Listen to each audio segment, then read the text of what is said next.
નમસ્કાર, આપ જોઈ રહ્યા છો નિર્માણ ન્યૂઝ અને અમારી વિશેષ રજૂઆત આઈપીએલ સંગ્રામ સાથે હું છું જાગૃતિ। આઈપીએલ સંગ્રામની આ 10મી સિઝન ચાલી રહી છે અને આ 10મી સિરીઝમાં એવું થઈ રહ્યું છે કે જે પણ પરિણામ આપણે ઈચ્છતા હોઈએ છીએ કદાચ ક્યારેક એનાથી તદ્દન વિપરીત પરિણામ આપણને જોવા મળતું હોય છે, તો વળી ક્યારેક એવી ટીમ સારું પરફોર્મન્સ કરી નાખે કે આપણી આંખો આશ્ચર્યચકિત થઈ જાય છે।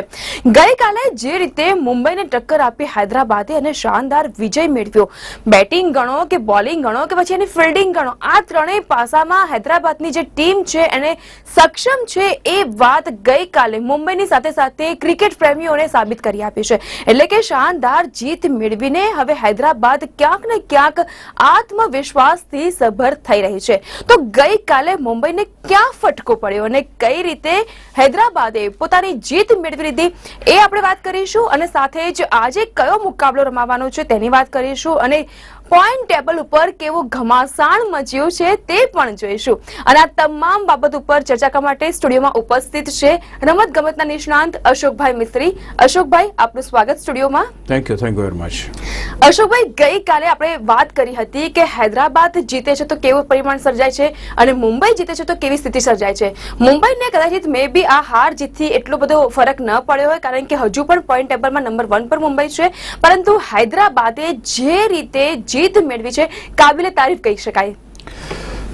C basics are very different than the normal match, કારણ કે છે કોઈ આઈપીએલમાં આપણે અત્યાર સુધીના ટોસ જીત્યા પછી જે પહેલા ફિલ્ડિંગ લેવાનો સિલસિલો જે ચાલ્યો હતો, કંઈક રોહિત શર્માએ એને તોડ્યો અને પહેલા બેટિંગ લીધી।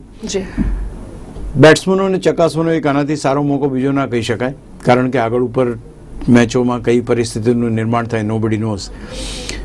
પણ એની સાથે સાથે જો મુંબઈ ઇન્ડિયન્સ સૌ પ્રથમ અથવા તો સારામાં સારી અથવા તો સૌથી વધુ પોઈન્ટ ધરાવતી ટીમ હોવાનો દાવો કરતી હોય તો એને આ પરિસ્થિતિમાં પણ એ સારો બેટિંગ પરફોર્મન્સ દેખાડવો પડે અથવા તો કંઈક એવું સબસ્ટેન્શિયલ ટોટલ ઊભું કરવું જોઈએ કે જે સામેની ટીમને પડકારરૂપ લાગે। આમાં બે વસ્તુ છે, એક તો તમારા બેટ્સમેનો કેટલું એપ્લાય કરે છે અને કેટલું વિકેટ ઉપર ટકે છે, દેટ ઇઝ વન થિંગ। બીજી વસ્તુ એ કે તમારી સામે કયો બોલિંગ એટેક છે, એટલે કયા બોલર્સ તમારી સામે બોલિંગ કરે છે।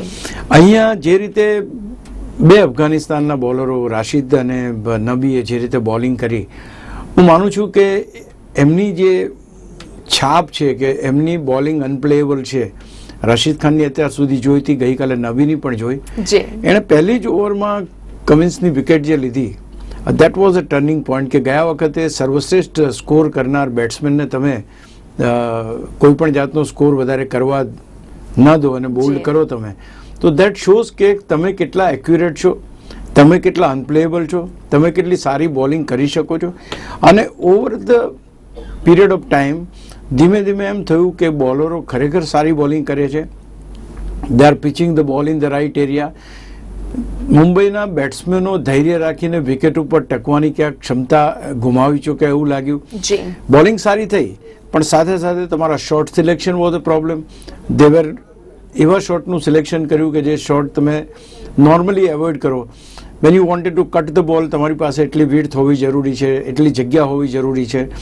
ક્યાંક મુંબઈની ટીમને 138 રનમાં સમેટવાનું જે શ્રેય ગયું, હું માનું છું કે બોલર્સને ગયું। Bhuvneshwar Kumar was at his best, Kaul has bowled superbly. બંનેની બોલની મુવમેન્ટ તમે જુઓ, ચેઝ કરવાની ટ્રાય જુઓ તમે, અને એવરીથિંગ પુટ ટુગેધર એક જબરજસ્ત બોલિંગ પરફોર્મન્સ જોવા મળ્યો। અને ક્યાંક બોલિંગ પરફોર્મન્સથી ટીમનું જે ટોટલ છે 138 રનનું રહ્યું જાગૃતિ। એટલે when you don't have a good total, you don't have a right to win. અહીંયા આગળ એવું થયું કે જે બોલિંગ એટેક આ ટીમ પાસે હતો એના કરતાં વધારે સારો બોલિંગ એટેક મુંબઈ પાસે હતો એવું ના કહી શકાય। મુંબઈ પાસે બોલિંગ એટેક સારો છે પણ સામેની ટીમને સસ્તામાં આઉટ કરવા માટે એટલો બધો સક્ષમ નથી। હવે અહીંયા શું થયું કે બોલરોએ એટલી સરસ મજાની પરિસ્થિતિનું નિર્માણ કર્યું કે બેટ્સમેનોને કોઈ પણ જાતના દબાણ વિના એકદમ નાનું ટોટલ ચેસ કરીને જીતવાનું આવ્યું। આની પહેલાની મેચ એવી થઈ હતી, લો સ્કોરિંગ થઈ હતી, એમાં ઓછા રન થયા અને સામેની ટીમ ઓછા રનમાં ઓલ આઉટ થઈ ગઈ એવું થયું હતું। લોકોને હતું કે કદાચ ચમત્કાર એવો જ થશે કારણ કે શરૂઆતમાં વોર્નરની વિકેટ પડી, પણ ત્યાર પછી કેપ્ટનની અનુપસ્થિતિમાં પણ બાકીના બેટ્સમેનોએ જવાબદારીપૂર્વક બેટિંગ કરીને ટીમને જે કોઈ ટોટલ જોઈતું હતું એ ટોટલ ચેસ કરવામાં સફળતા મેળવી. શિખર ધવન અને હેન્ડ્રિક્સ આ લોકોએ 91 રનની પાર્ટનરશિપ કરી અને ક્યાંક એન્શ્યોર કરી દીધું કે કોઈ પણ સંજોગોમાં અમારી ટીમ આજે જીતવાની છે, અને તે એન્શ્યોર કે કોઈ પણ જાતના ચમત્કારો ના થાય અને માત્ર ને માત્ર એક પ્યોર ક્રિકેટ રમીને મેચને જીતાય. અહીં આગળ હૈદરાબાદની જો વાત કરો તો હૈદરાબાદે ગઈકાલે બોલર્સ ઓરિએન્ટેડ મેચ રમાડી. જ્યારે મુંબઈ જેવી મજબૂત ટીમ પહેલા બેટિંગ કરતી હોય તે વખતે ટાર્ગેટ સેટ કરવાનું એક ચેલેન્જ હોય છે. કોઈ પણ ક્રિકેટ મેચની અંદર ટાર્ગેટ સેટ કરવાનું it is a big challenge, કારણ કે યુ આર નોટ શ્યોર કે તમે કયા ટાર્ગેટે જીત મેળવી શકશો. જેમાંની પહેલા આપણે જોયું તો દિલ્હી 217 રન કરવાના હતા, એ પણ કરીને ટીમ જીતી ગઈ. સો યુ ડોન્ટ નો કે કયું ટાર્ગેટ. એટલે અહીંયા આગળ તમારે એવું કોમ્પ્રિહેન્સિવ ટાર્ગેટ મૂકવું પડે કે જે ટાર્ગેટથી તમે બાકીના બેટ્સમેન ઉપર દબાણ પણ લાવી શકો અને પર ઓવર તમારા જે રન બનાવવાના છે એ વધતા જાય. કારણ કે તમારી પાસે સારા બોલર, ધારો કે તમે મલિંગા અને જસપ્રીત બુમરાહને સારા બોલર ગણતા હોય, એ લોકો જ્યારે બોલિંગ કરતા હોય ત્યારે 1 કે 2 ઓવર મેડન જાય અથવા તો ઓછા રન જાય, પર ઓવર જે રન બનાવવાના એ વધી જવા જોઈએ, તો બેટ્સમેન ઉપર પ્રેશર આવે. અહીંયા આગળ એવી પરિસ્થિતિ કે જ્યાં બેટ્સમેન ઉપર પ્રેશર તો હતું જ નહીં, પર એક ઓવરમાં 6 રન લે, દોડીને રન લે તો એમને વાંધો નહોતો, ચોગ્ગા છગ્ગા મારે તો એમને વાંધો નહોતો, કોઈ પણ પરિસ્થિતિમાં દે વર એટ ધ ઇઝ. અહીંયા હું એક કહીશ કે એક સારી ટીમની આ એક નિશાની કહી શકાય જાગૃતિ, કે સારી ટીમ એ પહેલા ધારો કે બોલિંગ કરવાની આવે તો સૌથી ઓછા ટોટલમાં સામેની પ્રતિસ્પર્ધી ટીમને આઉટ કરીને એક કમ્ફર્ટ ઝોન એના બેટ્સમેનોને આપે. સિમિલર વે જવાબદારી જ્યારે અધર વે રાઉન્ડ હોય ત્યારે બને છે કે તમે સારું ટોટલ કરો અને તમારા બોલરને તમે કમ્ફર્ટ ઝોન આપો કે તમે સારા રન કર્યા હોય તો 1-2 છગ્ગા વાગે તો પણ એ વિકેટ લેવામાં અખતરો કરી શકે, એ તમારે પરિસ્થિતિનું નિર્માણ કરવું. It's a team game and interdependency અહીંયા જોવા મળે છે. અહીંયા આગળ જે રીતે બોલરોએ કાલે મેચને એવી કમ્ફર્ટ ઝોનમાં લાવી દીધી, આજ જ્યારે બેટ્સમેનો રમતા હોય ત્યારે એમની પણ આ જ પરિસ્થિતિમાં એ હોવું જોઈએ જેથી કરીને બોલરો કમ્ફર્ટેબલ રીતે બોલિંગ કરી શકે. એટલે all put together it was a good match. ધો ઇટ ઇઝ લો સ્કોરિંગ. હું નથી માનતો કે કોઈને આ મેચ જોવી ગમી હશે, કારણ કે ચોગ્ગા છગ્ગાનો વરસાદ તો જોવા જ ના મળે આપણને, એટલે અમુક જ છગ્ગાને બાદ કરતા કોઈ બહુ ખાસ આમાં આપણને એક્સાઇટમેન્ટ જોવા ના મળ્યું, સિવાય કે લો સ્કોરિંગ રહી અને લો સ્કોરિંગમાં બોલરોની મેચ રહી. જી, આપણે ગઈકાલે વાત કરી હતી કે બેટિંગ હોય, ફિલ્ડિંગ હોય કે પછી હોય બોલિંગ, મુંબઈની એક ટીમ છે એ પાવર પેક ટીમ આપણે કહી શકીએ. પરંતુ ગઈકાલે મુંબઈ અને હૈદરાબાદની મેચમાં આપણને ગઈકાલે આ વસ્તુ હૈદરાબાદ માટે કહેવાનું મન થાય, કારણ કે વાત જો ભુવી અને કોલની હોય તો તેઓએ પણ ઓછા રન આપ્યા છે, સારી એવી વિકેટ ઝડપી છે, અને જો વાત શિખર ધવનની હોય તો શિખર ધવને ગઈકાલે 69 અણનમ રન કર્યા છે અને ટીમને એક જીત અપાવી છે. ટીમ તમારી ત્યારે જ ગણાય જ્યારે બંને પક્ષે, જેમ હમણાં વાત થઈ કે ભાઈ ઇટ્સ અ ટીમ ગેમ. ટીમમાં 5 બોલર હોય, 5 બેટ્સમેન હોય, 1 વિકેટ કીપર હોય.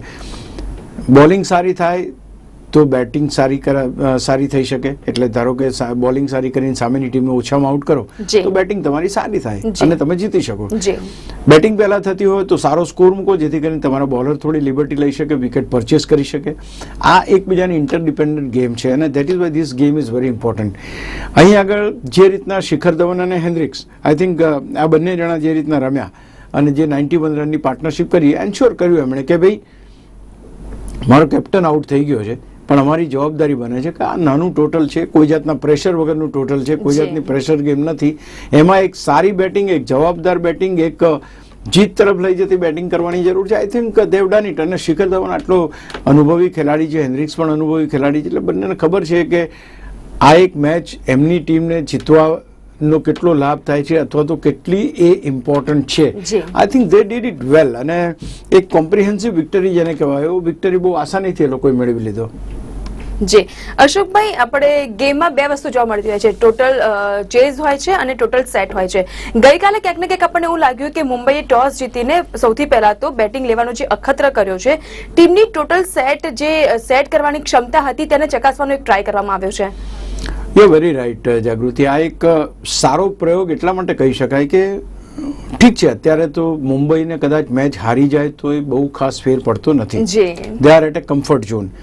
એ વખતે અખતરા કરી લેવા જોઈએ કે તમારે ધારો કે આગળની પ્લેઓફની મેચો અથવા તો જે મેજર મેચો હવે આવશે એમાં ધારો કે પહેલા તમારી બેટિંગ આવી તો શું, તો એ વખતે મોટા, કારણ કે અત્યાર સુધી શું થયું છે કે ટોસ મુંબઈ જીતી છે અને પહેલા ફિલ્ડિંગ કરી છે, એટલે એ પરિસ્થિતિ થોડુંક વિપરીત. અહીં આગળ તમારી પાસે ટેસ્ટિંગ ટાઈમ છે, તમારે ટેસ્ટ કરવાનો પરિસ્થિતિનો, તમારે ટેસ્ટ કરવાનો મેદાનનો, તમારે ટેસ્ટ કરવાનો તમારા બેટ્સમેનનો, તમારે ટેસ્ટ કરવાનો જે તમારી બેટિંગ લાઇનઅપનો, તમારે ટેસ્ટ કરવાનો જવાબદારી એલોટ કોને કરવાની, એ આ બધી જ વસ્તુનો ટેસ્ટ કરવાનો સૌથી સારામાં સારો ઉપાય છે કે ભાઈ તમે પહેલા બેટિંગ કરો, તમે કેટલું સારું સેટ કરી શકો. કારણ કે there are certain ટીમ અથવા તો આ વખતે આઈપીએલમાં મોટાભાગની ટીમોને ચેઝ કરવાનો વધારે ચસ્કો રહ્યો છે અને ચેઝ કરીને રિઝલ્ટ મેળવે છે, they R winning the game. એટલે ટ્રેન્ડ જુઓ તો 80% મેચોમાં લગભગ જીત મળી છે. હવે એ જ્યારે એવી રીતના જીત મળી હોય ત્યારે એનાથી વિપરીત decision, it's a good captaincy. Basically હું માનું છું કે મેનેજમેન્ટ એનું સચિન તેંડુલકર છે, મહિલા જયવર્ધને છે, રોહિત શર્માને બધા મળીને જ નક્કી કર્યું છે કે લાવો ચલો આપણે ટોસ જીતીશું તો આપણે પહેલા બેટિંગ કરીશું, let us try this. A try કરીને ક્યાંક એમણે એક્સપ્લોર કર્યું કે હા ભાઈ અમારા આ બેટ્સમેનો દબાણમાં નથી રમી શકતા, આ સ્પિન સામે નથી રમી શકતા, આ આવી રીતના નથી, અહીં આગળ કઈ રીતના રિપેરિંગ થઈ શકે, કઈ રીતે કોને કદાચ ક્રમ ઉપર નીચે કરી શકાય અથવા તો કોઈની જગ્યાએ બીજા કોઈને લાવવો, આ બધી જ પરિસ્થિતિનું નિર્માણ થાય. એટલા માટે આ જે ગઈકાલે મેચ જોવા મળી એમાં જે ખેલાડીઓ નથી રમ્યા એ કેમ નથી રમ્યા, કઈ પરિસ્થિતિમાં નથી રમ્યા અને એવી પરિસ્થિતિ ઊભી થાય તો શું કરવું જોઈએ, આઈ થિંક એ બધી વસ્તુનું એનાલિસિસ કરશે. એ વિડીયો એનો જોશે મેચનો, કઈ જગ્યાએ કઈ રીતે શોર્ટ સિલેક્શનમાં ભૂલ થઈ, કયા બોલરને કઈ રીતે રમી શકાય. I think it's a good thing. અને પાર્થિવ પટેલે બહુ સાચું કીધું, કારણ કે પ્રેસ કોન્ફરન્સમાં એ આવ્યો હતો કે અમને આ તબક્કે આવી હાર મળી એ સારું છે, ઇટ્સ અ ગુડ. કારણ કે એટલા માટે સારું છે, બે વસ્તુ છે. એક તમારે અખતરો કરવો તો કંઈક નવો એ કર્યો, એમાંથી કઈ રીતના શું શીખવાનું તે શીખ્યા. હારી ગયા કઈ વાંધો નહીં, ટીમની પરિસ્થિતિ અત્યારે સારી છે એટલે કદાચ એક ચાન્સ લેવાનો તો એ લોકોએ લીધો અને દેવ ડન ધેર વર્ક. તો હું માનું છું કે આ એક જે ટાર્ગેટ સેટ કરવો અને ટાર્ગેટ ચેઝ કરવો, મોટાભાગની ટીમો ટાર્ગેટ ચેઝ કરવામાં કમ્ફર્ટેબલ હોય છે, સેટ કરવામાં નહીં. આ લોકોએ જાણી જોઈને પહેલા વિચાર કર્યો કે let us try and set the target. ત્યાં ખબર પડી કે અહીં આગળ કંઈક એવા લૂપહોલ્સ છે, કંઈક એવી વસ્તુ છે કે જ્યાં રિપેરિંગ કરવા જેવી છે. અને being number 1 team, I think they will definitely do it.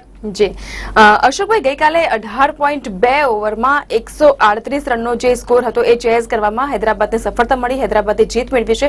હવે હૈદરાબાદની એક મેચ રમવાની છે. ભલે અત્યાર સુધી એને ચોથા સ્થાન ઉપર એને સ્થાન કાયમ કર્યું હોય, પોઈન્ટ ટેબલમાં ચોથા ક્રમાંકે રહેલી ટીમ છે, એટલે હજુ એને એક મેચ રમવાની છે અને આ મેચમાં એને કમ્પલસરી જીત મેળવવી જ પડશે. ડેફિનેટલી છે, કારણ કે તમારી આગળ પાછળ ઘણા બધા તૈયાર છે પરિસ્થિતિઓને ધક્કો મારવા અથવા તો પાછળ ખેંચવા માટે, એટલે they will have to win. કારણ કે આની આગળ 16 પુણેના 16 પોઈન્ટ છે અને આનું નુકસાન ક્યાં ગયું છે જાગૃતિ, કે જે પેલી વરસાદ પડ્યો ને 1 પોઈન્ટ મળ્યો એમાં આગળ આ 1 પોઈન્ટનો ડિફરન્સ છે એની અને ઉપરવાળી ટીમનો, એટલે દે હેવ ટુ ક્રોસ ધેટ. એટલે 15 ને 2 થાય તો 17, તો એ ઉપરના સ્થાને જઈ શકે. અને ફરી પાછી જો પુણેની ટીમ જીતો તો ફરી પરિસ્થિતિ અલગ થાય. એટલે થોડુંક ડાયસી સિચ્યુએશન છે, પણ લાગે છે કે ટોપ 4 માં હૈદરાબાદની ટીમ પોતાનું સ્થાન ટકાવી રાખવામાં સફળ થશે. જી, એટલે આ તો વાત થઈ આપણે ગઈકાલે મેચ રમાઈ હતી તેની, કે લો સ્કોર મેચ હતી, પરંતુ જે એક ટોટલ સેટ કરવાની એક ક્ષમતા ચકાસવાની જે વાત હતી એ ગઈકાલે મુંબઈ એક્સપેરિમેન્ટ કર્યો છે અને આ એક્સપેરિમેન્ટમાંથી એક સારું લેસન, સારું બોધપાઠ મુંબઈની ટીમે જીત્યો હશે અને હવે તે એ પ્રમાણે આગળ વધશે. હવે વાત કરીએ આજના મુકાબલાની, તો આજનો મુકાબલો થવાનો છે પંજાબ અને કોલકાતા વચ્ચે. બેંગ્લોર સામે જીત મેળવીને પંજાબની જે ટીમ છે એ પ્લેઓફમાં જવા માટે આગળ વધવાની છે. ત્યાં બીજી બાજુ કોલકાતાની વાત કરીએ તો કોલકાતા પણ હવે પ્લેઓફમાં નિશ્ચિત થઈ રહ્યું છે.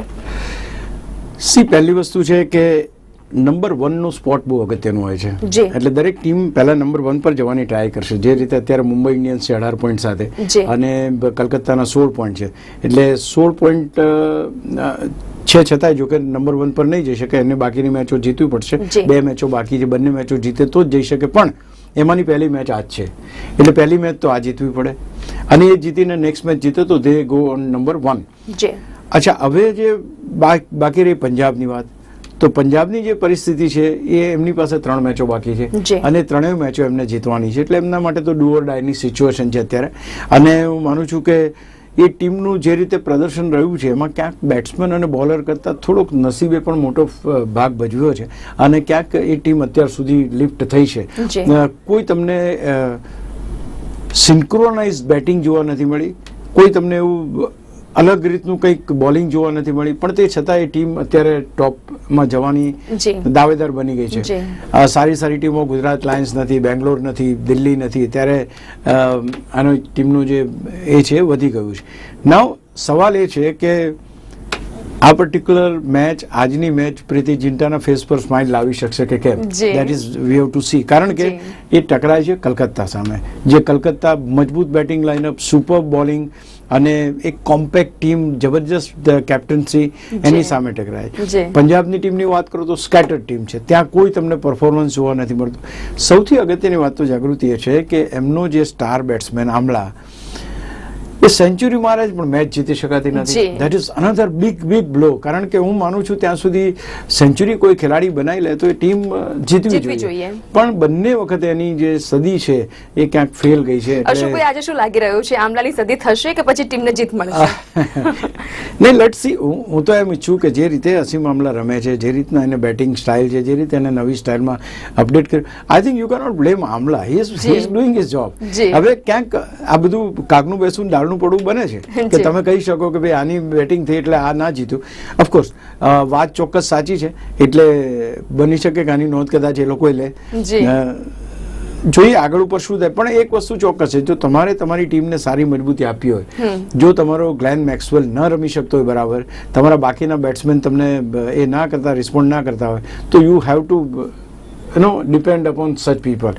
એટલે હું માનું છું કે આમલા એ રમવું તો પડશે જ. આમલાની બેટિંગ ઉપર ડેફિનેટલી ટીમનો આધાર છે, કારણ કે ટીમને અલ્ટિમેટલી જીતવું હશે તો સ્કોર બચાવી શકશે, અને સ્કોર માટે તમારે એક વસ્તુ થઈ શકે કે જો પહેલા બેટિંગ ન આવે અને ચેસ કરવાનું આવે તો કદાચ પરિસ્થિતિ થોડીક સારી બની શકે, અને આમલા રમે પણ ખરો અને ચેસ કરવામાં સફળતા મળે. એટલે આપણે કદાચ આવી આશા રાખી શકીએ. અને at the same time see, તમારી ટીમ છે, ટીમમાં બધા રમવા જોઈએ. માર્શ છે, મેક્સવેલ છે, મિલર છે. અને બીજી અગત્યની વાત કે જે રીતે ગઈ મેચની અંદર પુઅરેસ્ટ ઓફ ધ પુઅરેસ્ટ ફિલ્ડિંગ કરી છે લોકોએ, આઈ think they will have to improve on ધેમ. જેવા ઇઝી કેચ ખોયા છે, કોઈ જાતના કંઈ જેને કહી શકાય ને કે એમ લાગે કે આ ગલી ક્રિકેટ રમે છે કે શું રમે છે. આટલા ઊંચા સ્ટાન્ડર્ડે ગયા પછી આટલા ઇઝી કેચ ખોવાના, something to be looked into. અને ખાસ નો ડાઉટ કે IPL 10માં આ વખતે કદાચ એની સ્પર્ધા હોય એવું લાગે છે આપણને, કે એક ટીમે 2 કેચ ખોયા તો બીજી ટીમ 3 કેચ ખોશે. એટલી બધી વસ્તુ શક્ય છે. પણ કહેવાનો મતલબ એમ કે તમારે જીતવું હોય, તમારા બોલરો મહેનત કરીને તમને બોલ લોફ્ટ કરાવડાવે અને પછી તમે કેચ ના કરો તો એની તો પેનલ્ટી તમારે નહીં તો બીજું કોણ ભોગવશે? હવે જ્યારે એમને 3 મેચ જીતવાની છે ત્યારે એમને ત્રણેય ડિપાર્ટમેન્ટમાં, બોલિંગ, બેટિંગ અને ફિલ્ડિંગ, આ ત્રણેય ડિપાર્ટમેન્ટમાં they have to be very solid. મેક્સવેલે રમવું પડશે, કારણ કે મેક્સવેલ આમથી આમ આટાફેરા કરે છે મેદાન ઉપર, આપણે જે રીતે જોયું છે, દેટ ડઝન્ટ સર્વ ધ પર્પઝ. અને એટ ધ સેમ ટાઈમ એને એના ખેલાડીઓને કાબૂમાં રાખવા પડશે. જે રીતના અમ્પાયર સામે હમણાં ઝઘડો થયો, 50% મેચ ફી એની કપાઈ ગઈ, આ રીતના જે ઇન્સિડન્ટ્સ બને છે એને થોડા કાબૂમાં રાખવા પડશે. એક સારું વાતાવરણ બનાવો તમે તમારી ટીમ માટે, કે જેથી કરીને તમારી ટીમ ગ્રો કરે અને જીત મેળવે. એટલે એના માટે everybody will have to try very hard, કારણ કે અગત્યની મેચ છે, અગત્યની મેચ રમવા તમે જાઓ છો તો you have to have your. અને હવે તો બાકીની 3 મેચમાં તમારે જીત મેળવવાની છે. Very true. એટલે અને નોટ ઓનલી ધેટ જાગૃતિ, આ જીત મેળવવાની એ બી મોટા માર્જિનથી મેળવવી પડશે લોકોને. એના નેક ટુ નેક 20મી ઓવરમાં થશે જ નહીં ચાલે. 20 ઓવરમાં કોઈ ટીમે કરેલો સ્કોર એ લોકોએ 15 ઓવરમાં ચેસ કરવો પડશે. All this parameters are there. પણ તે છતાંય અલ્ટિમેટ તો ટીમને જીતવાની પહેલી તો વસ્તુ હોવી જોઈએ કે યાર એવરીબડી શુડ પ્લે. આજે તમે કોઈ પણ રેશ શોટ મારીને તમારી વિકેટ ફેંકી દો, I think that is not the right way. એટલે ક્યાંક સારી બેટિંગ થવી જોઈએ. અને ખાસ કરીને વાત કરીએ તો 10 પોઈન્ટ સાથે પંજાબ જ્યારે 5મા ક્રમાંકે છે, ત્યાં જ બીજી બાજુ 12માંથી 16 પોઈન્ટ કમાઈને કોલકાતાની ટીમ નંબર 2 પર તો છે જ, પરંતુ સાથે સાથે કોલકાતા માટે એ પણ વસ્તુ મહત્વની છે કે તેનું લક્ષ્ય નંબર 2 પર કાયમ રહેવાનું રહેશે. નહીં, એની મેચ પહેલા તો જીતવાની જ કોશિશ કરશે એ લોકો. કોઈ પણ સંજોગોમાં મેચ જીતશે. બાકીની 2 મેચો જો એ લોકો જીતી જાય તો 4 પોઈન્ટ્સ મળે તો મુંબઈથી આગળ જઈ શકે.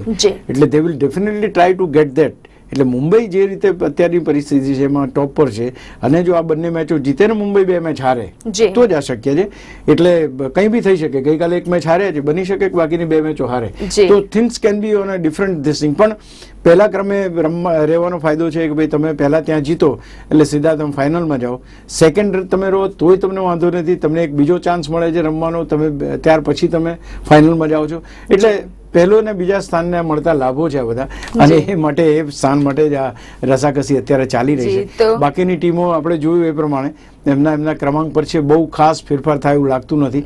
1-2 ફેરફાર થોડાક અહીંયા પોઈન્ટ ટેબલ ઉપર થાય તો શક્ય છે. જી, તો આપણે દર્શક મિત્રોને એક વખત આપણે પોઈન્ટ ટેબલ પણ સમજાવી દઈએ કે પોઈન્ટ ટેબલની સ્થિતિમાં અત્યારે શું છે અને કેવા પ્રકારના ચેન્જીસ આજની મેચ પછી થઈ શકે છે. જો Mumbai right on the top છે એટલે સવાલ નથી, 18 પોઈન્ટ છે. નાઇટ રાઇડર્સ જીતે છે તો એમની 13 મેચ થશે અને 18 પોઈન્ટ થાય તો એ ત્યાં જ રહેશે, કારણ કે નેટ રન રેટ પ્લસમાં છે મુંબઈનો, એટલે they will be at number 2.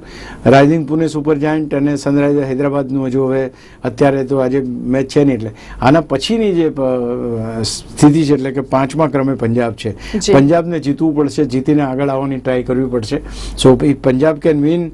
બાકીની 3 મેચ છે, 3 મેચોને જીતે તો એમના 16 પોઈન્ટ થાય. 16 પોઈન્ટ થાય તો એ કદાચ આ 4ની અંદર ડોક્યુ કરી શકે અથવા તો જમ્પ મારી શકે, વિચ સિમ્સ લિટલ ઓડ, એટલે ડિફિકલ્ટ લાગે છે, કારણ કે બધી જ મેચો સામેની ટીમો છોડી દે એવું શક્ય નથી. એટલે બધા પોતપોતાની રીતે જીતવાનો ટ્રાય કરશે. એવામાં પંજાબનું શું થાય છે જોવું રહ્યું. અગર જો નહીં થાય તો આ 4 ટીમો જે અત્યારે આપણને દેખાઈ રહી છે એ ટોપ 4માં રહેશે એવું લાગી રહ્યું છે. જી, એટલે હૈદરાબાદે ગઈકાલે 1 મેચમાં જીત મેળવી છે અને હવે આગામી 1 મેચ જે રમવાની છે એ મેચમાં કમ્પલસરી તેને જીત મેળવવી પડશે જો પ્લે ઓફમાં એને સ્થાન નિશ્ચિત કરવું હશે. Very true, very true. એક મેચ જીતી જાય તો then they will be in a comfort zone. Yes, અને આવું જ છે આજની મેચનું, એટલે કે પંજાબ માટે પણ પંજાબને તો 3 મેચ જીતવી પડશે, એટલે કારણ કે અને વિચ ઇઝ વેરી ડિફિકલ્ટ. આજે તમારી બેટિંગ સારી થતી નથી, બેટ્સમેનો કોઈ રમતા નથી, મેક્સવેલ કોઈ પરફોર્મન્સ નથી આપતો, તમારી ટીમ કેચ ખોવે છે, તમારી ખરાબ બોલિંગ ચાલે છે. I mean all sad and done તમે એ બધું કરવું થોડુંક મુશ્કેલ લાગે છે મને. તે છતાં this is cricket, anything can happen. જી, અશોકભાઈ, આપણે અગાઉ પહેલા વાત કરી કે આમલાની સદી અને ટીમનું હારવું, એટલે ક્યાંક ને ક્યાંક પંજાબમાં એક આ નિરાશા પણ દેખાઈ રહી છે કે ભાઈ જ્યારે આમલા સદી કરે છે ત્યારે એક આશાનું કિરણ આપણી આખી ટીમમાં કે બધા ખેલાડીમાં હોય છે કે ભાઈ હવે આ મેચ છે એ પંજાબના ફાળે ગતી રહી છે, પરંતુ end of the day, end of the game આપણને એવું જ જોવા મળે છે કે ભાઈ હાર જે જીત છે એ હારમાં કન્વર્ટ થઈ જાય છે. એટલે ક્યાંક ને ક્યાંક પંજાબને પણ નિરાશા તો મળતી જશે. નહીં, ડેફિનેટ વાત છે, કારણ કે એની સદીની પ્રશંસા કરો તમે, કારણ કે આઈપીએલમાં અત્યાર સુધી આ 3જો એવો બેટ્સમેન છે કે જેણે 2 સદી ફટકારી હોય એક સિઝનમાં. બહુ મોટી સિદ્ધિ મેળવી છે આમલાએ, પણ એ સિદ્ધિ ક્યાંક વિજયમાં કન્વર્ટ નથી થતી. એટલે કહી શકાય કે ખાવામાં કાંકરો આવી જાય એવી પરિસ્થિતિનું નિર્માણ થઈ જાય છે. વાત સાચી છે તમારી થોડો. અને બીજું શું થાય કે ભલે કોઈ કહે કે ના કે, પણ આજે અંધશ્રદ્ધા કહો કે થોડુંક આમ અરે યાર આમ હતો એટલે આમ થયું હતું, આમ હતું એટલે આમ થયું, એની સાથે જોડાઈ ગયું છે, ત્યારે વાત ચોક્કસ છે. આપણે આશા રાખીએ કે આમલા 99 રન કરે અને ટીમને જીતાડે. જી, એટલે આશા અપેક્ષાઓની વચ્ચેની આજની આ ગેમ છે, કારણ કે જ્યારે મુકાબલો પંજાબ અને કોલકાતા વચ્ચે હોય ત્યારે ટોપ 2ની કોલકાતાની ટીમ છે અને 5મા ક્રમાંકની પંજાબની ટીમ છે. પંજાબે જો પોતાનું સ્થાન નિશ્ચિત કરવું હશે તો આજની મેચ જીતવાની સાથે સાથે બાકીની 3 મેચ પણ જીતવી પડશે, જે કમ્ફર્ટેબલ ઝોનમાં રહ્યા પછી સ્વાભાવિક છે કે 3 મેચ જીતી ન શકે, પરંતુ એક સ્કોર તો એ બનાવી શકે છે. બીજી બાજુ હવે કોલકાતા છે તે પણ જીત સાથે હવે આગળ વધવાનો ટ્રાય કરવાનો છે અને પોતાનું સ્થાન એક નિશ્ચિત બનાવવાના કમ્ફર્ટ ઝોનમાં આવવાની વાત કરશે. અશોકભાઈ, આ તમામ ચર્ચામાં તમે જોડાયા અને તમામ ચર્ચાને જે તે દર્શકોને માહિતી આપી, આપનો ખૂબ ખૂબ આભાર. Thank you very much. તો ગઈકાલે જે મુકાબલો રમાયો હતો હૈદરાબાદ અને મુંબઈ વચ્ચે, હૈદરાબાદ કહેવાય કે મુંબઈની ટીમને લો સ્કોર આપ્યો અને આ લો સ્કોરની અંદર બેટિંગ, બોલિંગ અને ફિલ્ડિંગ આ ત્રણેય પાસાને આવરી લઈને હૈદરાબાદે શાનદાર જીત મેળવી છે અને હૈદરાબાદે બાકીની ટીમને પણ બતાવી દીધું છે કે અમે લોકો ગેમમાં છીએ અને અમે લોકો હવે ધીમે ધીમે કરીને અમે અમારી રમત બતાવીશું. અને આજે જે મુકાબલો રમાવાનો છે પંજાબ અને કોલકાતા વચ્ચે, ત્યારે જોવું રસપ્રદ એ ખાસ રહેશે કે